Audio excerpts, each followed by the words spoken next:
Hello, DestinedMindvibers. Welcome to yet another video.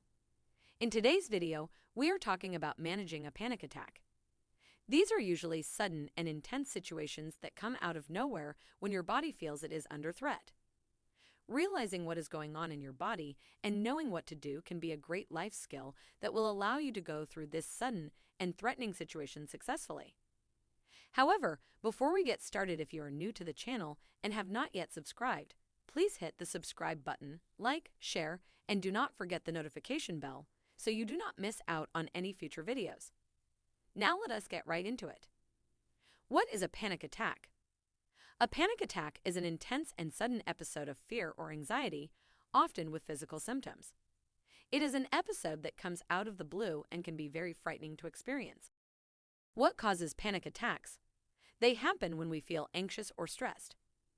Panic attacks are caused by several factors, such as a traumatic event in the past, exposure to a person or object that reminds the person of the traumatic event, and stressful life events. When we feel threatened, stressed, or excited, our body releases hormones such as adrenaline. You may have heard of the term adrenaline rush. This hormone makes your body turn on the fight or flight response, preparing you for what is perceived as a stressor, hence getting you ready to protect yourself by running for safety. The adrenaline rush makes your heart beat faster, allowing your heart to send as much blood to the needed areas, affecting the entire body system. The release of these hormones causes some physical symptoms such as trembling, chest pain, dizziness, nausea, and fast breathing. If you know what to do when you get a panic attack, then you will find it easier to cope with it when it happens, and you will receive relief much faster. A study of 43% of people with panic attacks showed a first-degree relative with a psychiatric disorder. Many other recent studies have found a genetic component to panic disorder and other anxiety disorders. Panic attacks are often triggered by situations that we perceive as threatening or dangerous. These situations can range from an upcoming test to a social event or even a public speaking engagement. Once the panic attack starts, it usually lasts for about 10 minutes before subsiding on its own. Significant stress like losing a loved one, going through a divorce, or losing a job has also been shown to increase an individual's susceptibility to undergoing a panic attack. Some temperaments are relatively more sensitive to stress and prone to negative emotions. You may know of that friend or relative who stresses and worries about everything. They may fear that the sky may fall on top of the building they are in or that something terrible they are unaware is about to happen. With a family member or friend having such a temperament, you find yourself constantly having to remind them that it will be okay or tell them to be optimistic about life and be hopeful that things will work out for their good. I will leave a link to the How to Stay Positive video that may help develop a positive outlook on life. Symptoms of a panic attack. Panic attacks are sudden episodes of intense fear and anxiety. The symptoms of a panic attack can include rapid heartbeat, shortness of breath, trembling or shaking, sweating, nausea or abdominal distress, feeling detached from oneself like an out-of-body experience, and tunnel vision. Panic attacks are usually sudden and happen without warning. However, with time one may learn to identify those situations that trigger an attack and may want to try and avoid them in the future. When a panic attack occurs, your body's sympathetic fight or flight response to danger is triggered and turned on. You get the adrenaline rush that puts your body on high alert, thus making your heart start pounding or racing. You start sweating. Some people get chills, tremble, or get breathing problems like shortness of breath. Other symptoms like weakness or dizziness, tingly or numb hands, chest pain, stomach pain, and nausea are some examples of the symptoms that your fight or flight response turns on, and most of these reactions happen instinctively. So how do you manage a panic attack? Acknowledging what is happening and having tools in your life skill kit will help you go through situations of a panic attack because they are not dangerous, but rather unsettling or distressing situations. There are different ways to manage a panic attack. It is essential to know what will work best for you. Before we explore the different techniques, please hit the subscribe button, like, and share to show some support to the channel. That means a lot, and make sure to watch till the end so you can benefit from the different strategies explored.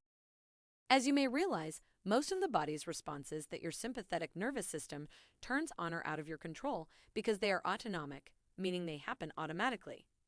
You cannot control your pounding heart, sweating, nausea, chest pain, or stomach pain, but of all the symptoms, One symptom that you can try and control is your breathing.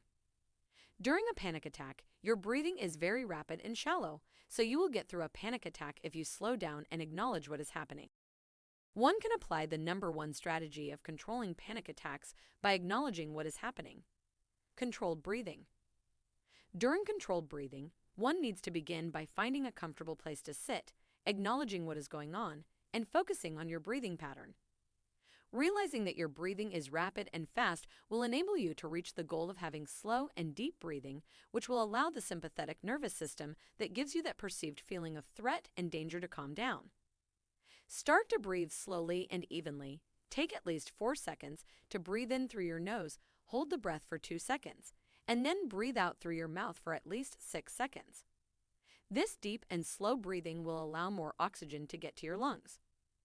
The longer exhalation will allow more carbon dioxide, causing you to hyperventilate to be exhaled, allowing for normal relaxed breathing. You must take deep breaths and try not to focus on your thoughts or feelings for starters. You can also try counting backward from 25 in increments of 5 until you feel calmer. If you get no relief of symptoms, it is advised that you try distracting yourself by doing something else like listening to music, reading a book, or watching TV for some time before coming back to the situation which caused the panic attack. You might also find that going out into nature, engaging in physical activity, or talking about your feelings helps you feel better. Some medications can help with panic attacks, but should only be used if other treatments don't work for you. If you're not sure what will work best, talk with your doctor about the options available to you. If you have a friend or family member who gets these panic attacks, it is essential to talk about cognitive distortions that cause anxiety episodes to increase. Teach them to identify the trigger stimuli that can help in the treatment approach if they see a professional. This allows for a better individualized treatment plan that will help reduce exposure to triggers. Practicing healthy behaviors, like being physically active and good sleep hygiene, have been shown to help with reducing the number of panic attacks because they allow your body to relax and better handle any stressors or perceived threat. A link to the How to Sleep Better and Reduce Stress is in the description below if you have not watched that. It is imperative to avoid anxiogenic substances such as caffeine, energy drinks, and other over-the-counter stimulants as they cause your body to be on high alert. Hence, anything easily perceived as a threat can trigger a panic attack. Limiting exposure to situations previously seen as triggers of panic attacks is very important. Pharmacologic compliance and making it to therapy appointments are crucial if one uses medication. This information is just for entertainment and not medical advice. Check with your physician before practicing any new exercises. Thank you for watching. Remember to subscribe, like, share, and hit the notification bell if you found some value in this video. See you in the next video.